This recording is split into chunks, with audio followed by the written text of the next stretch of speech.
네, 안녕하세요. 반갑습니다. 김정엽의 티스탁입니다. 자, 우리 투자자분들, 시청자분들, 요즘에 시장을 보면은 뭔가 예전처럼 엄청 힘들고 빠지는 그런 시장은 아닌데, 그렇다고 뭔가 좀 힘이 나는 그런 시장의 흐름이 나오지도 않고 있는 그런 상황이죠. 뭔가 이제 최근에 중동 지역 쪽에서, 최근에는 뭐 중국이라던가 뭐 북한의 지정학 리스크, 이런 명분들을 가지고 최근에 미증시가 좀 좋은 액션을 보여주고 시장의 변수들이 좀 많이 제거가 되어 있는 그런 상황이었음에도 불구하고 뭔가 좀 우리 증시는 다소 좀 어중간하게 흘러가고 있는 그런 상황인 것 같습니다.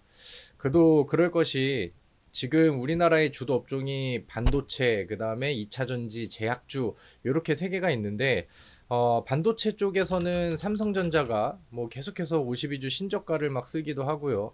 그 다음에 뭐 8월 이후부터는 외국인 순매도가 연속적으로 계속해서 좀 이어지고 보여지고 하면서 뭔가 좀 반도체 관련된 종목들한테 신뢰도가 좀 많이 빠진 것 같습니다. 그러면서 이제 뭐 엔비디아가 좋은 얘기가 나오면은 또 반등도 바짝 했다가 그 다음에 어젯밤 같은 경우는 엔비디아가 또 많이 빠지니까 오늘 반도체 업종들은 또 다시 무너지기도 하고 그래서 이렇게 좀 제자리 걸음을 계속해서 하다 보니까 아무래도 이제 코스피 쪽에서는 삼성전자가 발목을 좀 잡고 있는 듯하다라는 생각이 들고요.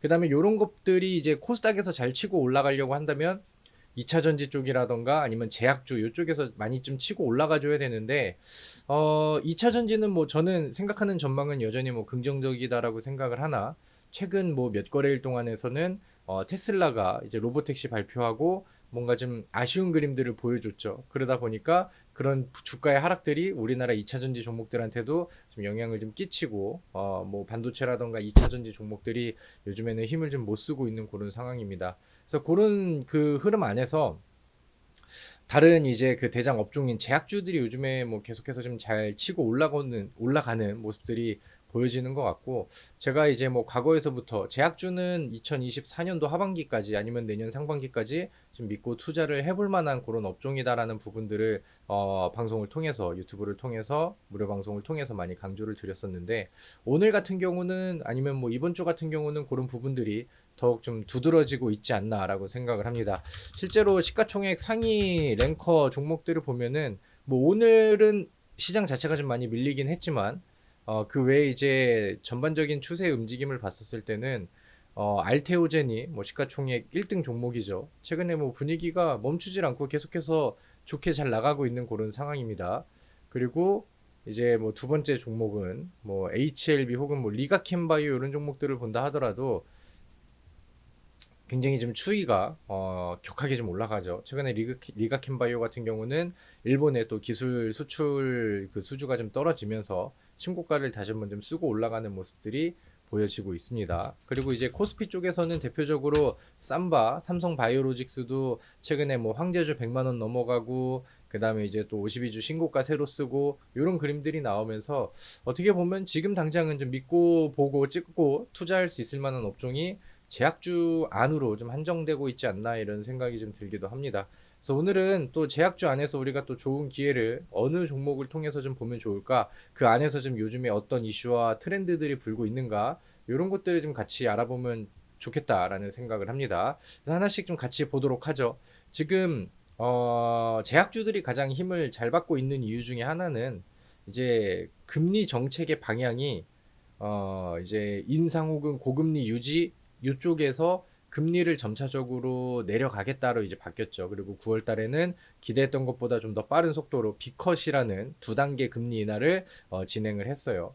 그리고 이제 뭐 연준 이사들 그다음에 이제 뭐 많은 금융 전문가들의 의견들이 뭐 갈리기는 하지만 이제 금리 인하가 이제 뭐 이제는 뭐 동결이 돼서 아니면 다시 인상을 할 거야. 이런 방향이 나오는 게 아니라 뭐 이제 시기가 어느 정도 수준으로 내려갈 것이냐, 아니면 한 번에 한 번 내릴 것이냐, 한 번에 두 번 내릴 것이냐, 뭐 이런 거에 대한 이제 의견 갈림이 되겠죠. 그래서 올해 같은 경우도 샘플한 여는 총재가 뭐 그 금리 인하를 이어갈 것이다. 연내 두 번 혹은 한 번은 할 것 같다. 그리고 뭐 이제 이번에 뭐 B컷이냐 아니면은 한 단계냐 이런 걸 가지고도 뭐 이제 그 연준 이사들이 고민을 좀 하고 의견을 좀 다르게 하고 있죠. 그래서 결론은 일단은 어떤 식으로 가든 간에 속도의 차이는 있을 수 있으나 지금 금리 정책의 기조와 방향은 금리 인하를 점차적으로 진행을 해 나가는 단계다.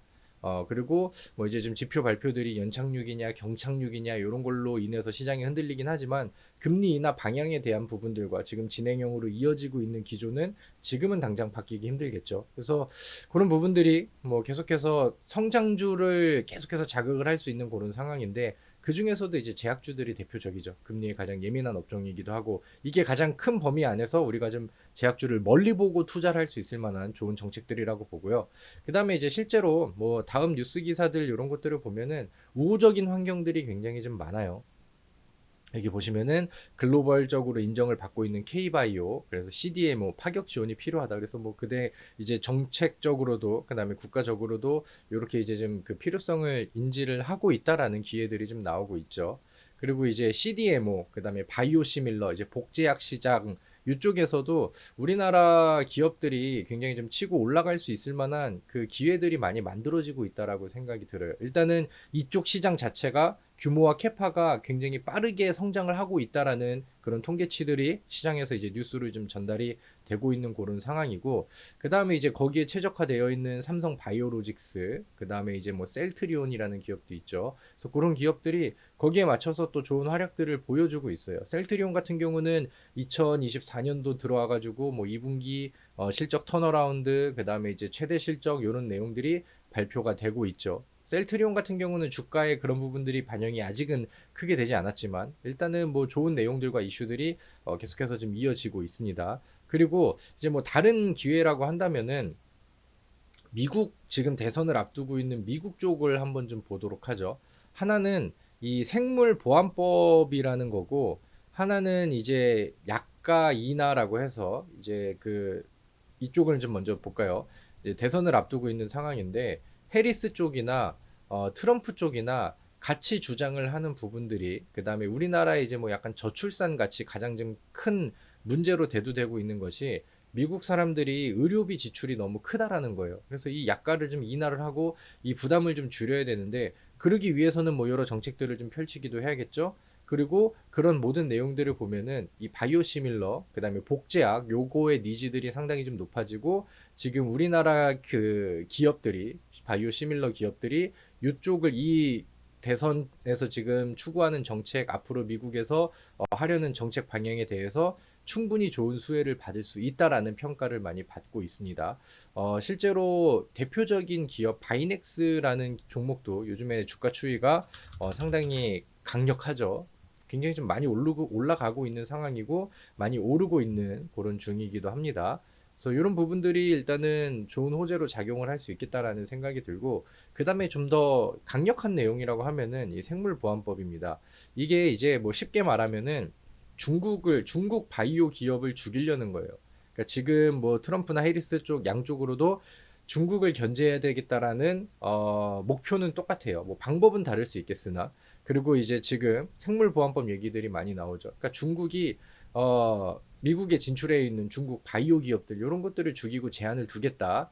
뭐 이제 뭐 약간 좀 그 자세한 내용들을 파보면은 뭔가 좀 유치한 감이 없지 않아 있긴 하지만 뭐 결국에는 중국을 견제하겠다라는 거고, 이 중국이 차지하고 있었던 공간들을 우리나라 이제 K 바이오들이 짚고 들어갈 가능성이 좀 크다. 그래서 뭐 상하원 통과 이슈라던가, 그 다음에 이제 요게 뭐 실제로 진행이 된다라고 하면은 앞으로 이제 뭐 가치 성장적인 측면 안에서도 우리나라 이제 바이오 기업들이 중국의 빈자리를 치고 들어가면서 수혜를 좀 받을 수 있다라는 평가들이 요즘에 좀 많이 나오고 있습니다.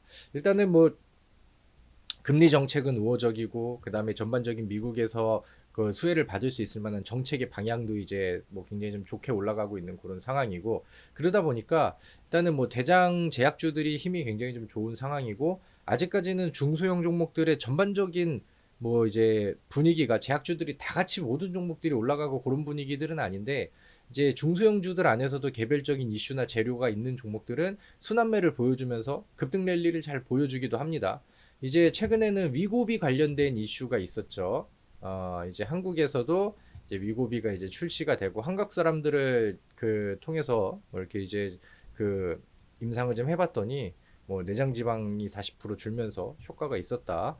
이런 뉴스 기사들이 나오죠. 그래서 오늘 같은 경우도 이제 이 위고비 관련된 비만 치료제 관련된 종목들이 또 급등 사례를 보여주기도 했었고, 그다음에 이런 이슈들 뭐 최근에는 뭐 제약 쪽에서 이슈를 갖다 붙이면서 급등 랠리를 보여주는 종목들이 흘러가는 재료와 그 다음에 일정 요기에 맞춰서 지속적으로 좀 보여지고 있다라는 생각이 듭니다. 그래서 결론은 뭐 이거죠. 우리가 제약주를 뭐 지속적으로 관심을 가져보면 좋겠고, 지금 다음 일정과 이슈들 지금 또 새로운 분위기를 보면서 어떤 종목을 좀 매수하면 좋을까? 이런 것들을 이제 좀 찾아봐야 되는데, 저는 이거를 한번 좀 체크를 해봤으면 좋겠어요. 11월 달에 미국 면역 항암 학회 일정이 있습니다. 이제 뭐 항암제 같은 경우는 일반 항암제, 표적 항암제, 그다음에 그 다음 단계인 면역 항암제 뭐 이렇게 있죠. 그래서 이제는 이 면역 항암제의 길이 굉장히 좀 가까워진 그런 상황인데, 2024년도 11월 6월 6일부터 10일까지 미국에서 면역 항암 학회가 있습니다. 그리고 이제 우리나라 기업들이 여기에 이제 참가를 해가지고 관련된 이제 연구 사례들을 이제 발표를 하겠다라고 일정들이 좀 하나씩 나오고 있어요. 그래서 면역 항암제 관련된 기업이라던가 면역 항암제 이슈에 있어서 굉장히 가장 중요한 뭐 이중항체 기업이라던가 이런 것들이 분위기가 상당히 좋게 나오고 있거든요. 이중항체 쪽에서는 지금 ABL 바이오도 최근에 분위기가 상당히 좋죠. 그리고 ABL 바이오 티어 올라가니까 Y 바이오로직스 이 종목도 오늘 뭐 장중에 급등 사례를 보여주면서 흐름들을 좀 좋게 가져가고 있는 그런 상황입니다. 그리고 이제 뭐 특징 이슈들 이런 것들을 보면은 앞서서 말씀드렸었던 면역 항암학회 관련된 종목들 여기에 이제 그 내용들을 발표할 수 있을 만한 기업들이 시장에서 부각이 좀 많이 되고 있습니다. 최근에 지노맹 컴퍼니라는 종목을 볼까요? 조용했었던 종목이 바닥에서 상한가를 갔어요. 그리고 면역 항암제 관련된 대표적인 종목 중에 하나이기도 합니다. 그리고 이제 뭐 최근에 분위기를 끌어올리고 반응을 하고 있는 종목들이 이 면역 항암제 종목들이라던가 이 면역 항암 학회에 아까 이제 뉴스 기사들처럼 이렇게 이제 그 발표를 일정을 앞두고 있는 상황에서 여기서 이제 부각이 되는 종목들이 하나둘씩 이제 뛰어 올라가고 있죠. 오늘 Y바이오로직스도 한번 볼까요? Y바이오로직스도 최근에 나온 이슈들을 보면은 미국 면역 항암 학회에서 연구 성과 발표 두 건이 이제 채택됐다. 10월 7일 날 나온 뉴스인데 그때부터 이제 분위기를 만들어 가면서 오늘은 이제 또 급등 사례를 보여줬죠. 그러니까 이렇게 이제 지금 시장에서는 제약주가 전반적으로 분위기가 좋다. 그럼 이제 다음에 순환매가 어디서 나올까? 그럼 다음 재료와 다음 이슈는 어느 쪽으로 집중이 되지? 이런 분야, 이런 그 측면에서 지금은 이 면역 항암제 관련된 종목들이 순환매를 타고 있는 진행형이다라고 저는 생각을 해요. 그래서 최근에 뭐 Y바이오로직스를 통해서 또 좋은 성과를 내기도 했었고 여기에 대한 후속주들이 충분히 나와줄 수 있을 거라고 생각을 합니다. 그래서 두 개를 좀 준비를 했는데요. 우리 시청자분들도 한번 좀 참고를 해보시면 좋을 것 같습니다. GC셀이라는 기업을 볼게요. 바닥에서 일단은 기술적으로 먼저 해석을 해볼게요. 바닥에서 많은 조정 사례가 나왔고 바닥에서 이제 매물대를 두텁게 형성을 했는데 이 121선, 241선 장기 이동 평균선을 기준으로 해서 지속적으로 돌파에 대한 시도들이 나오고 있어요. 그리고 이게 뭐 이평선은 엇갈리고 내려가고 있지만 결국에 비슷한 가격을 한 번, 두 번, 세 번, 네 번 두드리죠. 두드리고 두드리는데 그 주기가 짧아지고 이게 좀 빈도가 좀 빨라진다라고 하면은 돌파에 대한 의지가 계속해서 좀 보인다라고 이제 해석을 할 수 있겠죠. 그리고 이제 이 GC셀이라는 종목을 검색을 해보면은 미국 면역 항암 학회 참가 그래서 연구 성과 두 개를 발표를 한다. 그래서 아까 보셨던 Y바이오로직스랑 뭐 같은 이슈를 가지고 있는 그런 상황이죠. 그래서 이 면역 항암제 관련된 종목들이 요즘에 반응을 계속해서 좀 잘 보여주는 것 같습니다. 오늘은 2% 조정이 나왔는데 거래량이 줄었죠. 그리고 저는 이게 계속해서 두드려지는 모습들이 나오다 보니까 이 36,000원의 돌파가 보여진다라고 하면은 그때부터는 치고 올라가면서 급등 사례가 나온다라고 생각을 하거든요. 그래서 요거를 이제 차트 관점으로 봤었을 때도 제약주 안에서도 이런 순환매들이 계속 나와주고 있어요. 한올 바이오파마 같은 경우도 과거에 이제 같은 두드리는 구간들을 돌파를 하다 보니까 그 다음부터 이제 최근에 또 급등 사례가 나오기도 했죠. 그러니까 기술적인 부분들은 이런 타이밍을 잡는 데 중요합니다. 근데 이제 CC셀 같은 경우는 명분으로는 일단은 면역 항암제 이슈, 그 다음에 참가 사실에 대한 기대감 반영 이런 것들인데 기술적으로 여기에 돌파가 가까워지고 있다라는 생각이 들고, 돌파가 되면은 여기서부터는 단기 시세가 한번 터질 수 있다라는 기대감이 저는 상당히 좀 좋다라고 생각을 해요. 그래서 첫 번째는 GC셀을 한번 참고하셔서 조사를 좀 해보시면 좋을 것 같고, 두 번째는 영진약품이라는 종목을 보도록 하겠습니다. 영진약품도 보면은 그동안 지겹게 많이 빠졌죠. 그리고 이제 드디어 바닥을 다지고 바닥에서 추세 전환하고 주봉상 차트 안에서는 여기를 돌파하기 위해서 꼬리 한번 달고 두드리고 한번 밀리고 세 번 두드리고 이제 몸통으로 뛰어넘기를 준비하고 있는 단계라고 생각을 합니다. 많은 제약주들이 이제 막 바닥에서 올라가기 시작하니까 중장기 차트를 보면은 이런 그림들이 많긴 한데, 영진약품 같은 경우는 과거에 이런 이제 기술적인 저항 구간들을 몸으로 넘어준다라고 하면은 이 윗공간이 열리게 되니까 여기서부터는 기술적으로 스피드가 붙을 수 있을 만한 명분이 좀 생겨지겠죠. 자, 그리고 이 종목을 내용을 보면 일단은 영진약품 뭐 제약 섹터 쪽에서 대표적인 종목이기도 하고, 이제 면역 항암제 관련된 종목의 테마군들을 보면은 거기에도 이제 같이 기업 내용을 좀 같이 가지고 있어서 거기에서도 이제 부각을 받을 수 있는 그런 종목입니다. 근데 이 영진약품이 요즘에 바닥에서 올라가는 그림들이 다른 종목들보다 더 좋아 보인다라고 생각하는 게 뭐냐면은,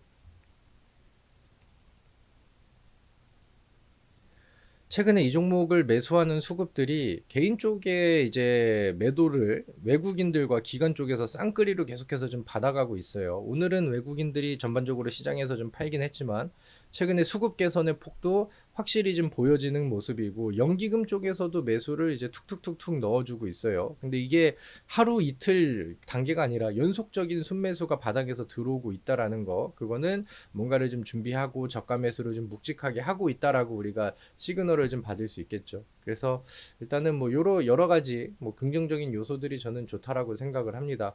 일봉상 차트 안에서도 여기 매물 소화하고 2750원 넘어주면은 슈팅이 나올 수 있는 구간이라고 생각을 하거든요. 그리고 제약주의 분위기는 계속해서 순환매가 돌고 있으니까 이거는 잘 준비를 하셔서, 그다음에 여유롭게 이제 뭐 음봉 나오는 날에 조금씩 담아가면서 준비해 놨다가 아까 제가 말씀드렸던 기술적 포인트들이 넘어가면은 거기서는 급등 사례가 한 방에 터지는 경우들이 많거든요. 그래서 그런 부분들을 잘 기대해 보시고 관심을 좀 가져 보시면 좋을 것 같습니다. 자, 오늘은 이래저래 좀 얘기가 길어졌습니다. 뭐 요즘에 시장이 좀 어수선한 그런 부분들이 있긴 한데, 집중을 잘하면은 또 수익 종목들이 많이 나오는 그런 기회장이 되는 것 같기도 합니다. 그래서 오늘 제가 말씀드렸던 내용들 잘 참고하셔서 여러분들 성공 투자에 많은 도움을 받으셨으면 좋겠습니다. 제가 준비한 내용들은 여기까지고요. 오늘 내용이 괜찮았다라고 생각하시는 분들은 구독과 좋아요 많이 눌러주시고 앞으로도 많이 찾아주시면 좋을 것 같습니다. 수고하셨습니다.